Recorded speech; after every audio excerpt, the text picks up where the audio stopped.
Today at the National Press Club, former Prime Minister Kevin Rudd.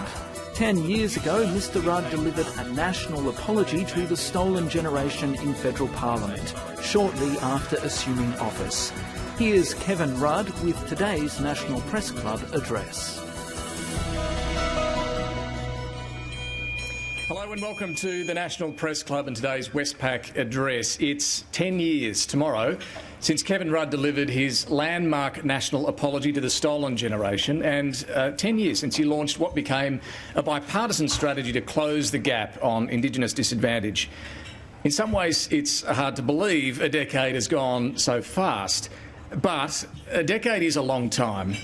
10 years, long enough that real progress really should have been made when it comes to the lives of Indigenous Australians. But has enough progress really been made in that time?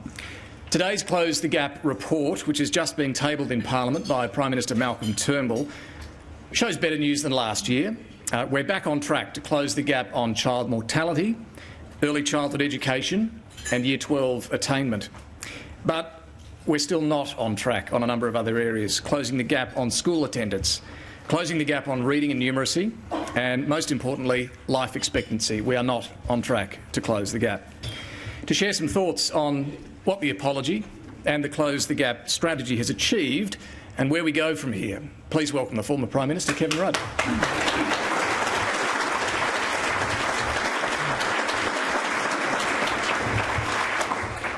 Thank you very much, David, and I'm glad that I haven't changed these last 10 years, even though you have. I begin by acknowledging the first Australians on whose lands we meet and whose cultures we celebrate as the oldest continuing cultures in human history. And I thank the National Press Club for their invitation to address you on this, the eve of the 10th anniversary of the National Apology to Indigenous Australians. And I acknowledge my friends and parliamentary colleagues who are here with us today, Albo, Joel, Claire, others who have come from the House on the Hill. I'm sorry Malcolm can't be here with us. Turnbull. My argument today is a simple one. That the targets we set 10 years ago for closing the gap between Indigenous and non-Indigenous Australians in health and education, employment, housing and longevity should be enhanced and not weakened. That for these targets to be realised requires consistency of political commitment, policy effort and funding support over time, rather than allowing these to fluctuate with the fashions of the season. That we should celebrate where we are achieving success in changing Indigenous lives. But that a major reason, although by no means the only one, we are languishing in meeting a number of targets is the uncertainty in government financial effort over recent years. And this needs to be named for what it is, rather than being buried in an increasingly indecipherable lump of statistical mud.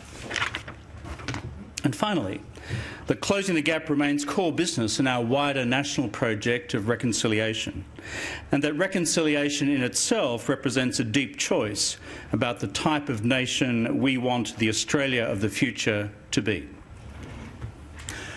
Reconciliation is hard. It is a word that falls so easily from our lips. Indeed, there is a danger that we have used it so often and that its meaning has become dulled in our hearts and in our minds. But as human beings, we know from our own experience what it is not to be reconciled after an important relationship has been shattered, just as we know when the restitution of such a relationship has occurred. In the case of our relations with Indigenous Australians, reconciliation seeks to reverse the entrenched patterns, perceptions and practices accumulated over 7 generations of European settlement in this land. And we wonder why it's hard to change.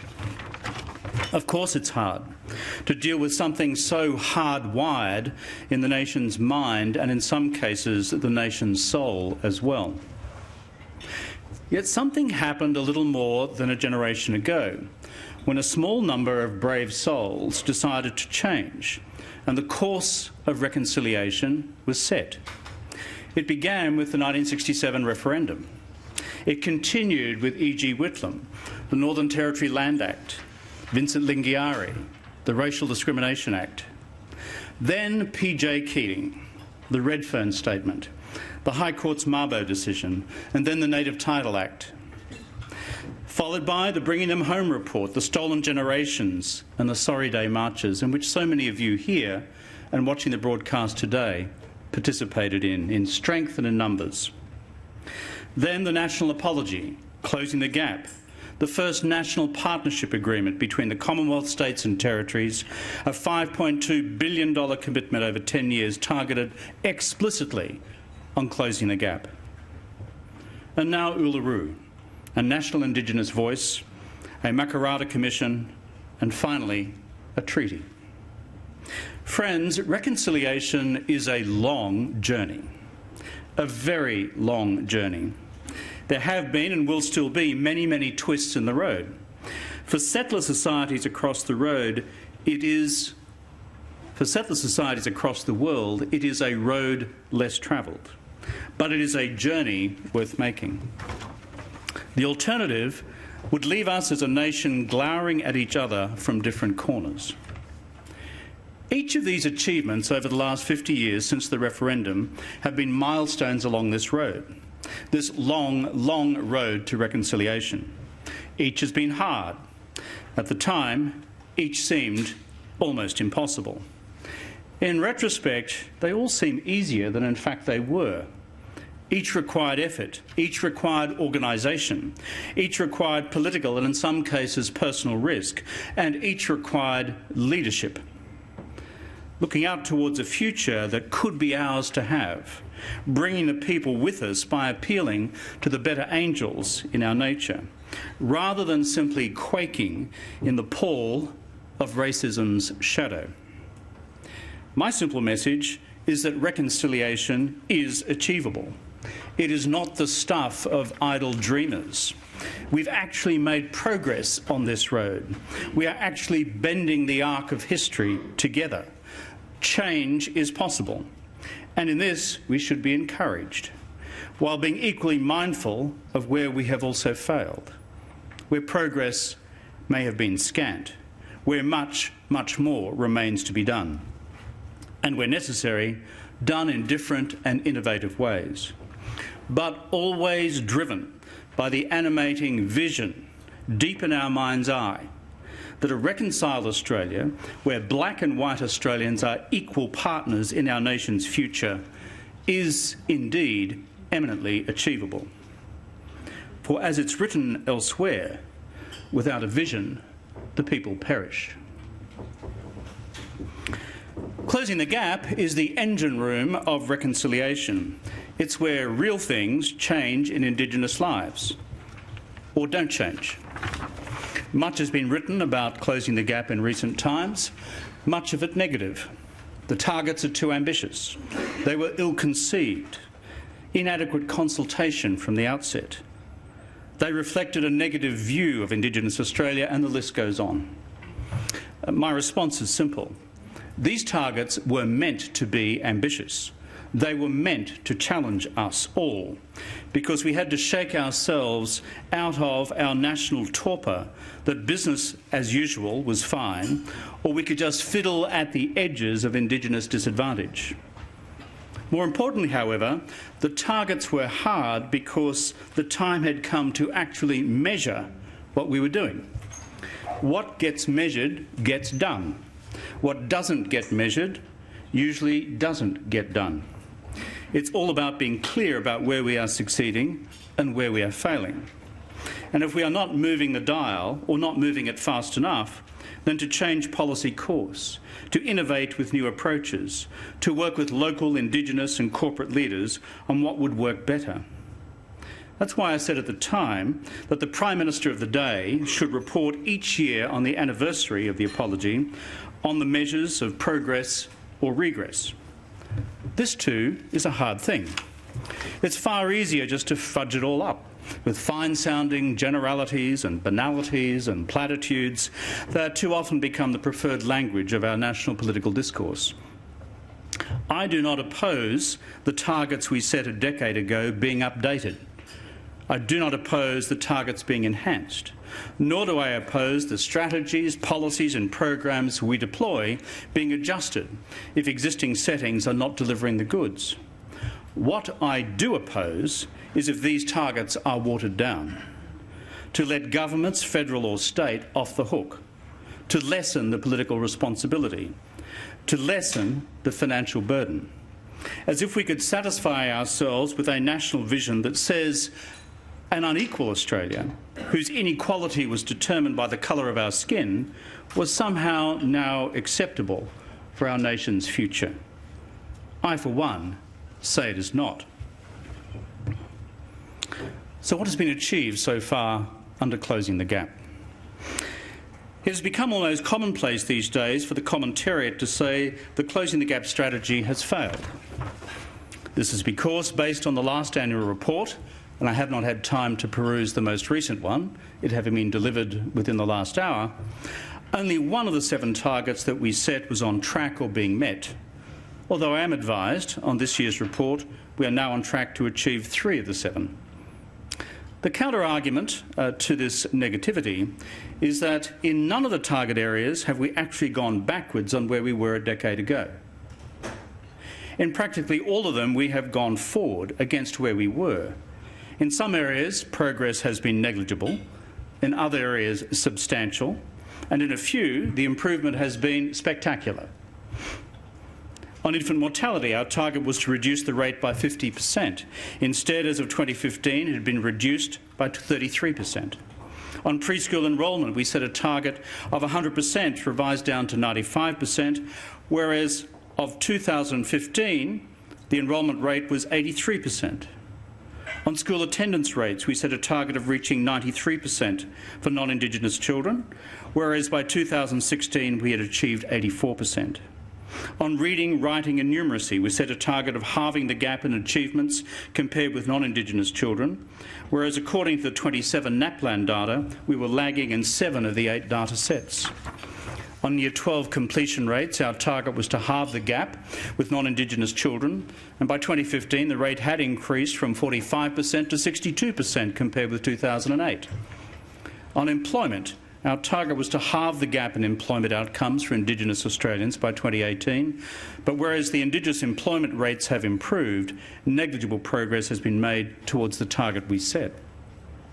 And finally, on Indigenous life expectancy, the target we set was to halve that rate by 2031, whereas the current 10-year gap has been stuck for some time, in part because of a new generation of cancers which have hit and begun to hit hard Indigenous communities, and because general life expectancy for the whole population has improved. Overall then, a mixed picture. Let's be honest about it. We should, however, celebrate progress where we see it, particularly when we now see a whole new generation of Indigenous children doing better at secondary school through programs such as the Australian Indigenous Education Foundation, which is already putting 1,000 kids through school with 90% plus completion rates, and with more than half of these going on to university. Not bad. That's progress. And we see evidence of that here with us today at the National Press Club in Canberra. Equally, we should ask what is going wrong in relation to the other targets. The uncomfortable truth is that one of the things going wrong is the funding effort from the Commonwealth Government. The process began with a $513 million cut to Indigenous programs from the very first budget of the Abbott-Turnbull government of 2014-15. Furthermore, as various national partnership agreements signed by my government and the states expire, a systematic pattern of withdrawal of Commonwealth effort has emerged. This began with the discontinuation of the $536 million National Partnership Agreement on Early Childhood Development as of December 2013, within months of the change in government. The same with the $1.6 billion National Partnership Agreement on Indigenous Health Outcomes, which was effectively discontinued also as of December 2013. The same for the $229 million National Partnership Agreement on Indigenous Economic Participation as of June 2013. The same for the $6 million National Partnership Agreement on remote Indigenous internet access designed to link communities to digital commerce opportunities. The same for the 2014 discontinuation of the $291 million National Partnership Agreement on remote service delivery, designed to radically improve governance levels for local Indigenous organisations. And also the discontinuation of the $807 million National Partnership Agreement for the Northern Territory, which included significant funding for the improvement of local policing. And now the Commonwealth is saying to the states, I'm advised, that on the long-standing funding agreement under the $1.9 billion National Partnership Agreement on Remote Housing, later called the Remote Indigenous Housing Strategy, or RHIS, there will now be zero funding from Canberra for the future once the current agreement expires this July. If this is true, it will be the first time in half a century that the Commonwealth will have withdrawn all effort from remote Indigenous housing. In Queensland alone, my home state, there will be a need for an additional 1,250 houses simply to keep pace with demand for the future. 5,500 such houses will be needed nationally. Housing is fundamental to health. It's fundamental to kids' ability to attend school. It's fundamental to safety in local communities. How can closing the gap targets ever be met if the Commonwealth just walks away? Now, the Commonwealth will claim that some of this funding and a number of these programs have been folded into the 2014 Indigenous Advancement Strategy, or IAS, although this has already been the subject of criticism from the Australian National Audit Office. The bottom line is that the IAS has been deliberately constructed by the current government to make it increasingly difficult to compare changes in overall Commonwealth funding commitments. One simple challenge to Mr Turnbull on this day, the day that he's delivered the 10th Closing the Gap report, is how much actually has been cut in total Commonwealth funding from Indigenous programs since I left the office of the Prime Minister at the end of 2013. I cannot find a simple answer to that.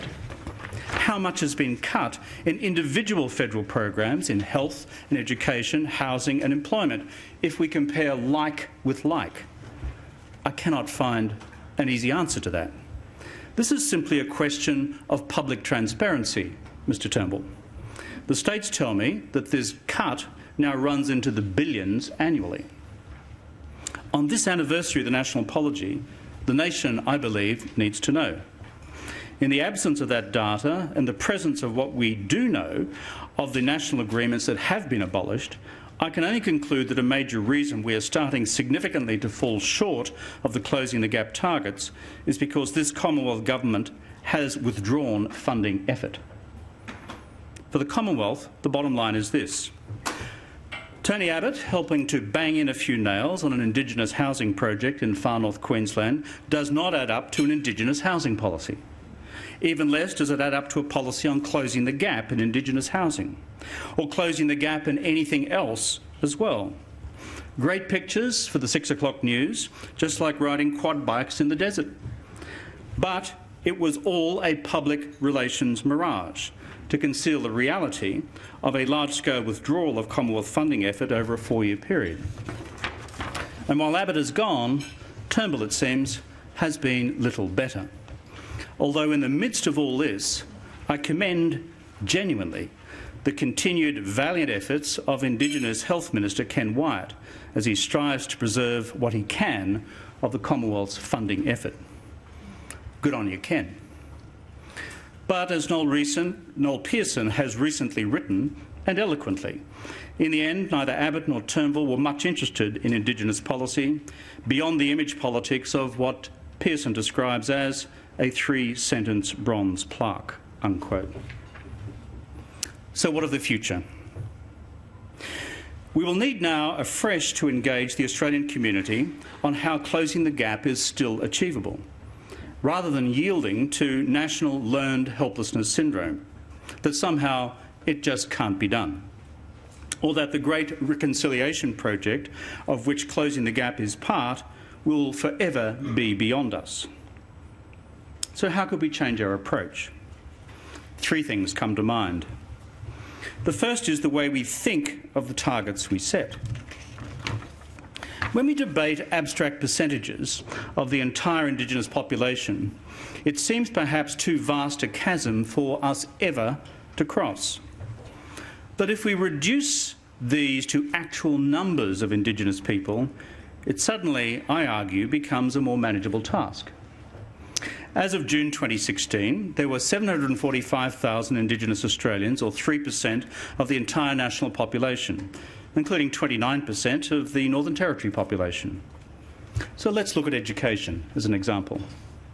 According to the analysis of the 2016 NAPLAN data, if we were to meet the combined literacy and numeracy targets we have set for Indigenous kids under Closing the Gap, it would mean the following. In reading, we would need another 640 Year 3 kids nationwide, 870 Year 5 kids, 480 Year 7s and 1,100 Year 9s to pass these tests, these NAPLAN tests, in order for us to meet the national target. That's not impossible. In numeracy, we would need another 1,270 Year 3s, 690 Year 5, 630 Year 7s and 260 Year 9s to pass the relevant tests to meet the target. Again, not impossible, within the realms of possibility. And in each case, the data tells us the bulk of the work needs to be done in the Northern Territory and in New South Wales. This is entirely doable. Take our target for halving the gap in the number of Indigenous Australians in the 20 to 24 age cohort with Year 12 completion by the year 2020. The data once again is instructive. By 2020, we would need 54,000 Indigenous young people to have Year 12 completion within that age cohort.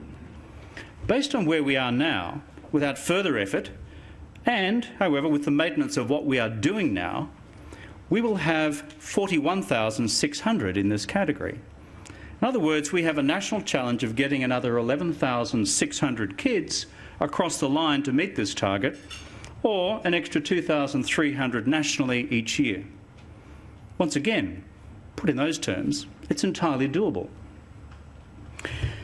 Hand that to a combination of the Australian Indigenous Education Foundation, the Clontarf Academy and similar institutions across the country as a contracted piece of work, I think we could get there. Let's look at the apparently intractable problem of Indigenous employment. Our target was to halve the gap in Indigenous employment by 2020. As of 2015, there were 202,100 Indigenous Australians of working age in employment. Assuming we can sustain current effort against projected population growth, by 2020 we would need to find jobs for another 64,000 Aboriginal Australians to meet our target. And while this is a stiff challenge, particularly given contractions in the mining workforce in recent years, it's still not beyond our capacity to do so. The government should walk in the door of the BCA, the ACCI, ACCI and AIG and say, mates, here's a challenge. Whatever you need the government to do to help to make Indigenous workers job ready, we're prepared to do. Now, in 2009, 30% of BCA companies had an Indigenous employment focus, and now that has risen to 90%. It's not just idle sentiment. BCA companies have also increased their total number of Indigenous employees from 12,000 to 20,000. These are big changes for which business should be congratulated. So I simply say this, let's enter into a contract with business to make this happen and help business meet the Closing the Gap employment target. Only they can do it. They generate jobs. Government doesn't. Another 64,000 jobs is not beyond us across the nation. Once again, it's hard, but put in numerical terms, it's doable. My second thought arises directly from the first.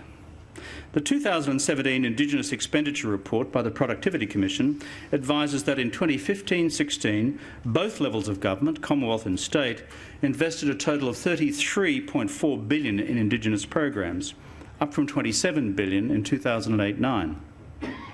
Most of that growth, by the way, comes from the states and territories.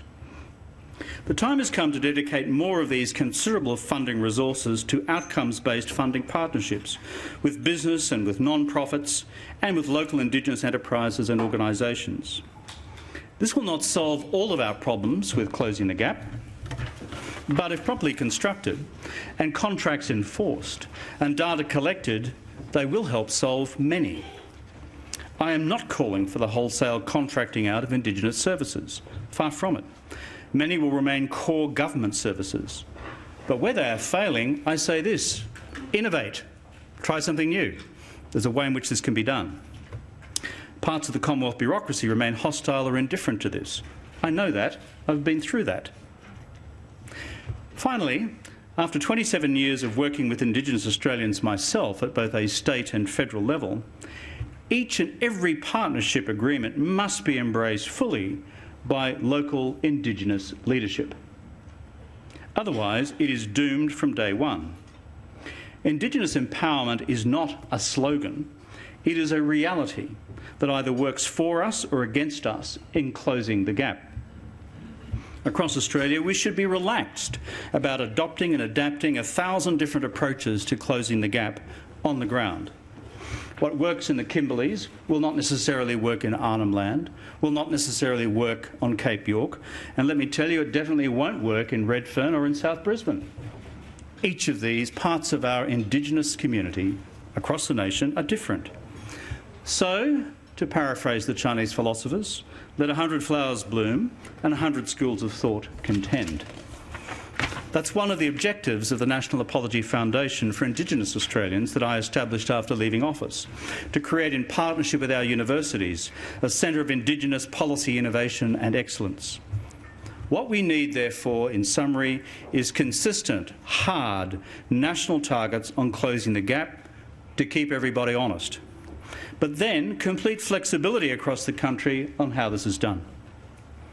To conclude, these are hard times and the difficult debates on the future of our great national project of reconciliation. I'll have more to say on this tomorrow when we meet in the Great Hall of Parliament House. But my message today is that closing the gap remains within our national reach. So too does reconciliation itself. With strong political leadership prepared to make a difference, with policy consistency and creativity, and with funding resolve, we can build an Australia where the first Australians are not simply an integral part of our national identity, but are full and equal partners in the charting of our national future as well. And in so doing, we can show the world what we can do here on these shores together. I thank you for your attention.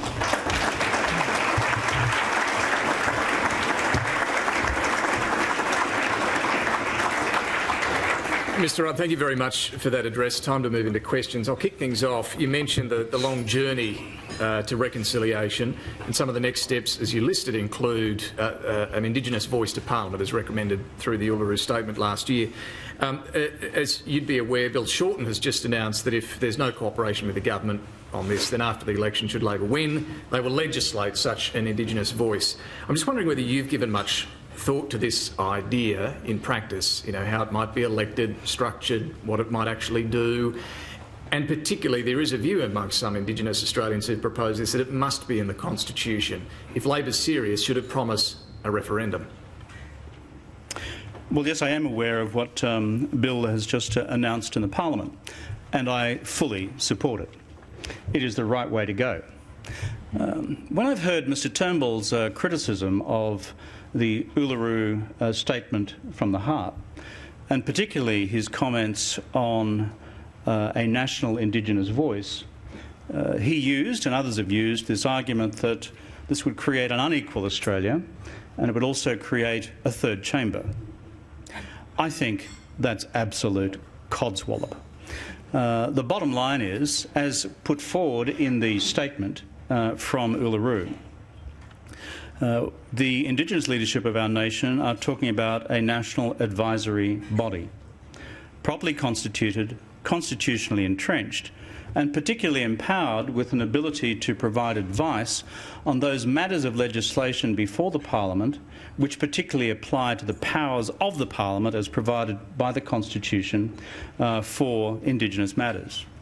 To which my response is, what's wrong with that? I don't see the problem. I mean, I was on a panel on the ABC some months ago with that great ideological supporter of progressive politics in Australia, Alan Jones, who with me said the same thing. What's wrong with that? And I agree with him. What's wrong with that? I think it is a perfectly legitimate aspiration for the First Australians. The second part of your question was, how should it be proceeded with, either through legislation or through constitutional entrenchment through means of referendum? I would simply say that I assume Bill's strategy and that of the Parliamentary Labor Party is to take this step by step. The appropriate first step will be to legislate, and then next steps can be considered once that is done. On the other element of your question, which is how should such a body be constituted, if we are going to have an equivalent of a national act of self-determination through these processes, I think it behoves us to listen to what our First Peoples have to say about how they wish to have the leadership of such a body elected. That, I think, is something where we should have the national humility. I would have thought a decade after the apology, the wit and wisdom and personal insight to hear what our black brothers and sisters have got to say on this, rather than a bunch of white fellas telling them what to do. Our next question from Anthony Galloway. Thanks so much for the speech, Mr Rudd. In terms of reconciliation, many Indigenous Australians say we need to change the date of Australia Day. I was wondering if you could say what you think about that, whether you support looking at changing the date, and if not, do you support something like Anthony Albanese's recent suggestion that we should have a joint referendum on Indigenous recognition and the Republic on January 26th? Let me say this. I am fully in support of Australia having a national day. It's a good thing. I also note in passing, which not a whole lot of people will be across, is it's also the National Day of India, but leave that to one side. Always a problem if you've worked in Her Majesty's Australian Foreign Service to run into the Indians and the Australians on the same circuit on the same day around the world, and who's competing for who at what time of day for the celebratory functions. Leave that to one side, my friend. I've seen the debates come in many directions on this, and so I'd just make 2 points. One is, in what I think is the essential business of reconciliation, it involves, I think, that list that I ran through before, which we're only half the way through. That is, closing the gap is a work in progress. The Uluru Statement and its consequential recommendations on an election of an Indigenous voice and the future of a Makarrata Commission and the processes of treaty, that's where our national Indigenous leadership have said the priorities lie. And so I'm kind of with them. Again, I don't think it's wise on our part to say to our Indigenous brothers and sisters, please listen to our priorities rather than yours, whatever the Green Party may think should be Indigenous priorities. And let me just say one other thing in conclusion about Albo's contribution to the debate.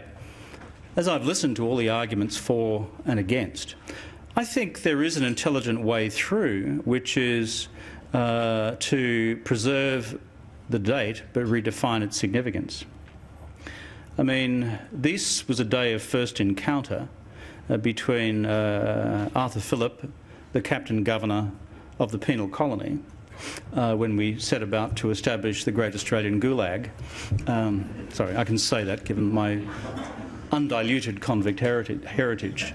Most of the mob who arrived on the Second Fleet with my forebears died on the way. But you know, the Captain Governor was a product of an enlightened age, and if you look at his letters patent on how he was to engage Indigenous Australians and how he executed that patent, given all the problems of trying to carve out a living and an existence and the the barren shores of Port Jackson at the time. And despite having been speared himself, I mean, he sort of got on with the job. So I think, given all those conflicting realities, the ethos of colonial exploration and exploitation at the time, and how he exercised his mandate within that, the encounter with Indigenous Australians, which could have proceeded in an entirely different manner to what he outlined in his earliest days in the colony, consistent with his letters patent. And on top of that, mindful that a lot of us are descendants of Crims who didn't have such a happy experience of all this, I think the day can be opened up into a set of new interpretations, and in a way which is sensitive to the deep interests of Indigenous Australians. But I just note it hasn't been in the list of top priorities put by our Indigenous brothers and sisters. Next question from Rachel Baxendale. Thanks for your speech, Mr. Rudd. Continuing on from Albo's Australia Day idea, there have been increasing... Are you from the Oz, by the way? I am. Okay. How's Boris? Quite well. Hi, Boris. There have been increasing reports of leadership tensions between Bill Shorten and Anthony Albanese, and I note What that a surprising theme for the Australian. I note that Albo's in the crowd today here while Bill Shorten gives his own Closing the Gap speech in Parliament. As someone who was ousted as leader and who then ousted his leader, and someone who set up... It's like a preamble to the Constitution. set up some structures to ensure that history didn't repeat itself. I guess, do you have advice for Albo and Mr. Shorten about how to deal with this kind of situation? Thank you. Yeah, one of the wonderful things about coming back to Oz from every now and then is you just take a bit of a dip into the national consciousness and psyche and you read a newspaper. I read yours on the weekend, and I read the Inquirer section. It's about 12 pages of it. And from page 1 to page 12, I actually brought a copy with me. I left it in my briefcase down there. It's page 1 of the Inquirer section was Labor in deep trouble. Page 2, Labor in even deeper trouble. Page 3, Labor internally divided and so much trouble, more trouble than the early settlers. And then so you proceeded through 4 through 12. I mean, it was wonderful. It was like reading the People's Daily in terms of its objectivity on the Labor Party. And so I've never seen the Australian newspaper as a friend of the Australian Labor Party or interested in how he might form the alternative government of the country. We're fortunate to be led by Bill Shorten, a strong leader. We're fortunate to have in the team Albo, who's a first-class political leader in his own right. I know that, having worked with him intimately in my period in government.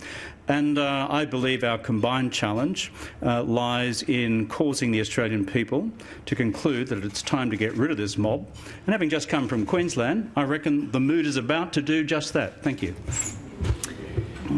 Angus Livingston. Mr. Rudd, you said parts of the Commonwealth bureaucracy is hostile or indifferent to innovating in Indigenous services. What do you think should be done to make that bureaucracy more effective and supportive in this area, and how radical do you think those changes should be? That's a hard question, but it's a good question about how you get the balance right between the continuity of Commonwealth government programs on the one hand and core government service delivery, and on the other, looking at how you can intelligently engage corporates and not-for-profits in realising the Closing the Gap targets. So I would say, for example, on core questions of education and school attendance, where we are floundering still, think creatively about how we can take what's currently being done by the AIEF, the Education Foundation, and by Clontarf, the Clontarf Academy, and doing them at even greater scale across the country. Part of my reason for reading out those numbers before, the kids who are falling short of the literacy and numeracy marks, or who are not, or who we need to make the Year 12 retention rates meet our national targets, is that these are quite doable. So I would say in that space in particular, let's look at what we can do. And on employment, what I would say is roll in the BCA, and I think one of the great products of the national apology has been the change in sentiment in the heart and in the heads of so much of the corporate Australian leadership. That let's harness that and turn it into a series of locality-specific agreements between corporates and government on making sure Indigenous people are made as work-ready as possible. It's not a silver bullet, but I believe it can work. My example, by the way, as to why you need to reach beyond the advice that you get from the bureaucracy is, for example, when I took the initial decision back in 2008 to provide an upfront $20 million grant to the AIEF, which came out of our work at the 2020 summit 10 years ago in March of 2008. The bureaucracy didn't like it at all. They said, well, how's this going to work? My attitude was, well, here's a bright bloke. He's here with us today, Andrew Penfold. He's made a mozza out there in the private sector. He's not out to make a quid himself.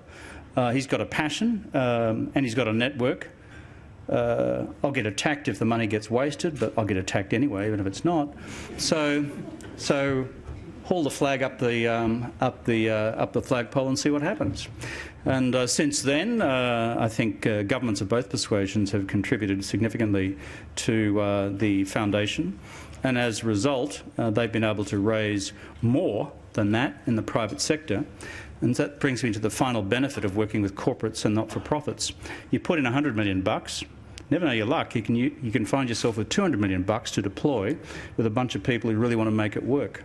It's getting that balance right, not through a magical formula of core Commonwealth standards, core Commonwealth service delivery where there is no alternative, but then engaging others to really make that critical difference in realising the targets we've set for ourselves.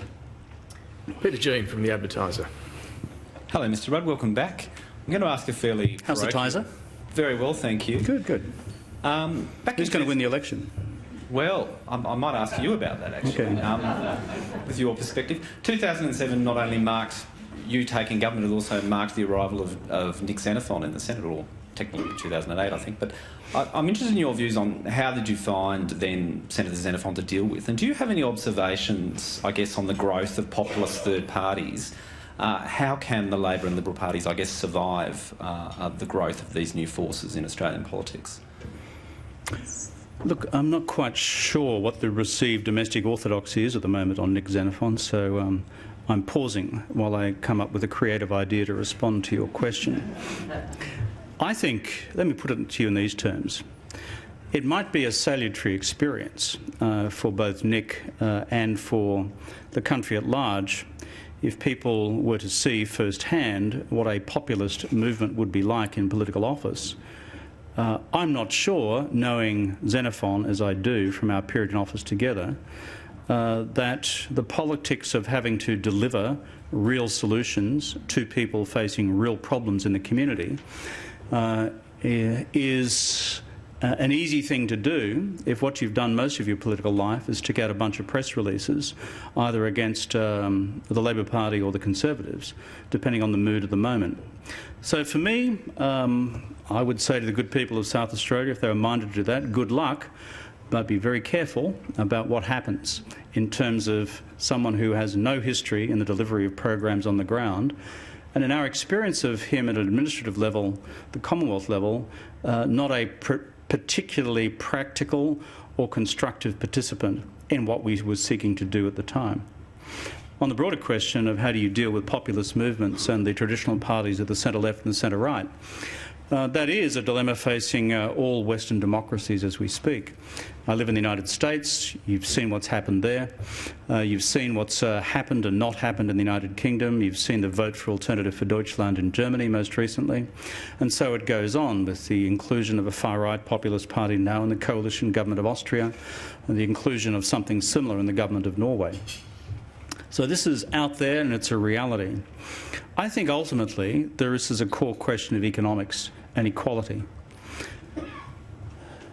At the time of the financial crisis, I wrote that what we saw with the global financial crisis was a major consequence of unrestrained markets, of what I described as free market fundamentalism, cutting a swathe through the societies and livelihoods of people across the world.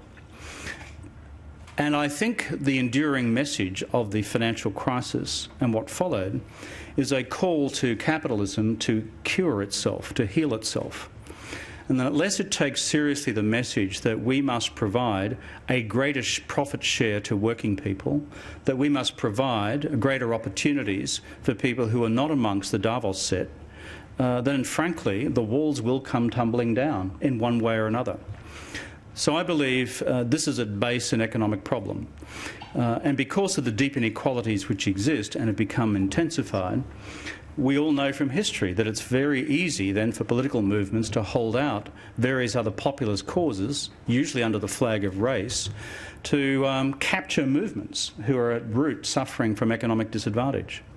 So I would say that the global capitalist project needs a new social democratic conditionality with greater profit share for wages and with greater opportunity for people to, frankly, navigate their way through an increasingly difficult new capitalist economy where you're going to have a smaller and smaller number of people with higher and higher concentrations of wealth, and ultimately something snaps. Andrew Tillett from the Financial Review. Andrew Tillett from the Fin. Thanks very much for your speech, Mr Rudd. Also appreciated the shout out to our Second Fleet ancestors. As a fellow descendant of Mary Wade, always nice to get a bit of... So you're related to me, you poor bugger. Yeah, yes, indeed, cousin. How are you going? I'll see you at Christmas.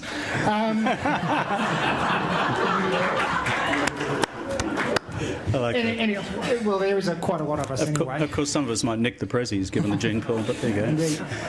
Look, I just wanted to go back to some of the comments you were making about China this morning and on the ABC. And obviously you spoke about the need to be consistent in dealing with China.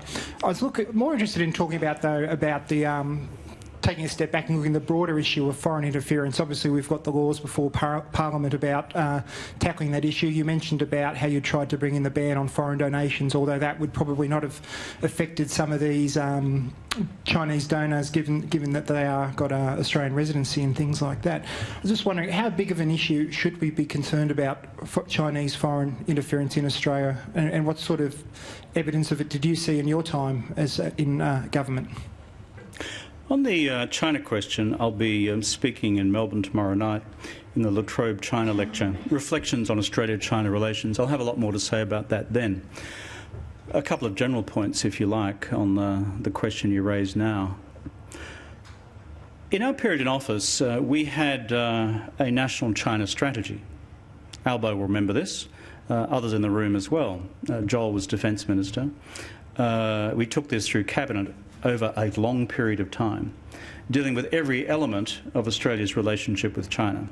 Foreign policy, security policy, economic policy, trade, investment, also the role of Chinese organisations within Australian society. We took these matters seriously. And on the basis of that national China strategy, we prosecuted the policies of the government.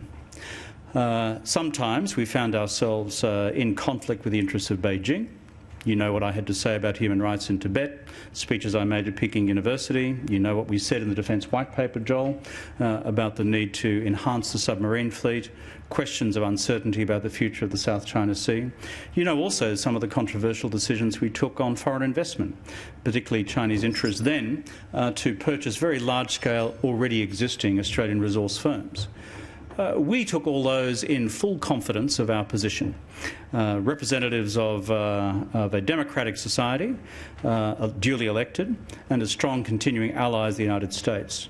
But we did not see that as therefore the basis upon which to launch some anti-Chinese jihad of the type that I seem to have seen in the current domestic political discourse led by this government. Now, let's call a spade a spade. All this was used in part by Mr Turnbull to deal with the particular circumstances surrounding Senator Dastyari. I think as a result of that, after a period of time, Mr Turnbull found himself almost unable to control himself in terms of pursuing a domestic political agenda. What I would say more broadly is a considered, mature, balanced, long-term strategy for engaging China is the way to go. not one which begins to wave the flag of neo-McCarthyism in this country against the Chinese community who live here. Speak to good, patriotic Chinese Australians about how they feel about being fingered by Mr Turnbull generically as a result of some of the comments that have been made, and we create an unnecessary feeling of anxiety. So the concluding point I'd make is, in dealing with our challenges, in engaging with a country which is a one-party state, which is run by a communist party, which does not share our values, nothing has changed. It has always been like that. It has been the constant in Australian politics since the day of diplomatic recognition in 1972. Our challenge is to pursue, therefore, a balanced strategy which maximises our national interests, which also asserts the liberal democratic society which we are, and enforces Australian laws. And those laws should be robust enough. The one which is not robust enough is the donations law as it relates to foreign donations to Australian political parties.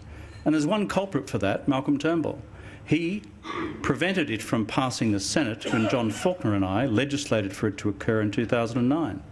So if you're serious, Mr Turnbull, about dealing with this challenge and its influence on Australian political parties, start there. On the rest of Turnbull's proposal in terms of the current draft law, I need to take advice. I'm only just back in the country and I don't know where the iteration of that draft is up to. A balanced, robust national strategy, defending our interests, consistent with our values, but frankly one which also maximises what we derive from our long-term engagement with China as well. It's not beyond Australia's national wit and wisdom to do that. And more broadly, on the question of foreign policy, let us not repeat the mistakes of the Iraq War and regard our alliance with the United States as automatically mandating compliance with every single element of United States national security policy and foreign policy, particularly as articulated under the Trump administration. But just putting aside how government deals with it, Andrew's question goes to whether Chinese foreign interference is a problem, how big a problem. I think the Chinese party and state, right across Asia and right across the world, consistent with the behaviour of other states, seeks to maximise its interests and influence. That is a reality. The question for Australia and all Western democracies is to enforce our laws, and for our Vice-Chancellors to do the same on university campuses consistent with their statutes, to apply the Australian foreign investment rules and laws which exist under the Foreign Investment Review Board Act. And if we had robust foreign donation laws, apply and enforce those as well. Let me give you one example from where I've been most recently, Oxford University. In Oxford, there are stacks of Chinese students on campuses. So I've spoken to a few of the Chinese bodies, and they have me round to speak. Some of them are endorsed by the Chinese embassy, others are not. So I've had a few conversations with them, and some of these folks have, and I've said to some of them, is this body authorised by the embassy or not? And they said no. I said, does that get you into any strife? And they said no, so long as we attend the one that's organised by the embassy. I said, oh, good. So we've got about 150 people here this evening. That's a good crowd. How many go to the ones organised by the embassy? And they said 4. So I think I'd simply say to those who are whipping themselves up into a frenzy on these questions, yes, the discipline of our intelligence agencies is something I've always supported. Them following any untoward pressure on any citizen of the Commonwealth or any foreigner on our shores is right and should be done. But let's have a bit of perspective about this in terms of the judgment which is also deployed by individual Chinese students and others who have had to navigate these complexities for a long, long time. Our academic institutions should be an absolute defence of the liberty of Western universities and do so consistently. But China, like all other countries in the world, particularly those of an authoritarian nature, does seek to increase its influence in the world. All I'm saying is that there's a balanced way in which to respond to it rather than turning it into a domestic political jihad more generally. Next question from Nick Stewart from the Canberra Times. Mr Rudd, thank you very much for this terrific speech on a really important subject. Can I, however, follow up Andrew Tillett's question with a twofold one. Firstly, you quoted Chairman Mao, who you described as a Chinese philosopher, let 1,000 flowers bloom and 100 schools of thought contend. I was wondering, the first part of the question is, do you feel that with the inauguration now of Xi Jinping thought, that we are, rather than getting 1,000 schools of thought, getting one particular authoritarian point of view coming from China? And secondly, are our interests better by being independent, better served by being independent, or being, as you were suggesting earlier, aligned to the United States? Well, firstly, I remain a strong supporter of the alliance with the United States. Not is that just the official policy of the Australian Labor Party, it's something I've believed in since birth. Well, to the extent that you can believe in anything since birth. Let me put it in these terms. If you grow up with parents who were in the war, either as soldiers in my father's case or my mother as a nurse, it gets drummed into you at a fairly early age what things were like back in the dark days of 1941 and 1942. Those of us living near the Brisbane line have a particular local understanding of that challenge. In fact, the Brisbane line went through the town in which I grew up, which was Nambour, 100 kilometres north of Brisbane. So depending on which side of the local creek that I happened to grow up on, it could have been a very sticky situation indeed. But the bottom line is this. If you are a country of 25 million people with the history that we've had with the United States since 1941, and we are responsible for providing national security for this vast continent, this vast coastline of ours, as I've said to our Chinese leaders many times who have asked me this question, it makes sense to be an ally of the United States, a country with whom we share common values, have a common national security experience, and frankly, whose additional resources we can use to our national benefit to maintain our national security. But the second point is this, is that that does not of itself mandate that we simply agree automatically with every element of US national security policy or every element of US foreign policy. We made two critical mistakes in our recent history. One was Vietnam, and the second was Iraq, both under Conservative governments, who saw following those two particular episodes as somehow mandated by the alliance. That was wrong.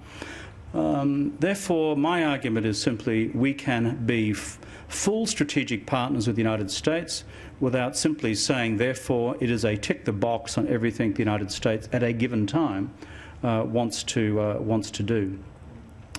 On the question of Mao Zedong, the 1957 sort of 100 Flowers movement speech that he gave was followed 12 months later by the anti-rightist movement, where most of those people who spoke out were then arrested and ended up in jail for the next 20 years. In fact, they weren't really released until Deng Xiaoping came back into political office in China after 1978. And I've met a number of those people in my travels and work in China over the years. The truth is that China has never resolved from the position that it believes in a state dominated by the Chinese Communist Party, not as a transition mechanism to some sort of Singaporean-style Western democracy or semi-Western democracy, but as a continuing Leninist state into the future. If anyone had any doubt about that, they would have, I'm sure, have seen the events in Tiananmen in 1989. I was there at the time. I remember. That state continues to this day. And Xi Jinping, the current leader, shows no intention whatsoever of changing the centrality of the party and the future governance of the country, and certainly the importance, in his view, of Marxist ideology within it. So therefore, that I take as a given. I'm not here saying that, for example, in crafting an Australian strategy towards China, that we should pretend that China is anything other than that, hence why I would routinely disagree with the Chinese publicly on human rights questions. All I'm saying is there is a balanced strategy we in this country can pursue. Allies of the United States have been since the get-go, defending our domestic traditions of civil liberties against a political system which doesn't share them, maximising our economic interests of engagement, but at the same time drawing the line in terms of either investment decisions which compromise Australia's core economic interests when it comes to foreign investment matters, or any intrusion on Australian civil liberties, which should simply be enforced as a matter of course through the normal agencies of Australian law, as I said, in the absence of turning this into some national jihad against the Chinese community, which is how our Chinese friends, good, strong, patriotic Australian Chinese, have viewed some of these most recent statements. A final question from the ABC's Andrew Probyn. You've changed horse since I was last here. Yeah, I have changed horse. Yeah. Have your views changed? Good to see you, Mr. Rudd, and good to see Therese. I think that was now, a you no. were the last Prime Minister to propose company tax cuts. Put your retail politician's hat on, because you were a formidable retailer of policy. How would you go about selling company tax cuts when they're so unpopular? And secondly, another really easy one. What would you do with Barnaby? Oh my God.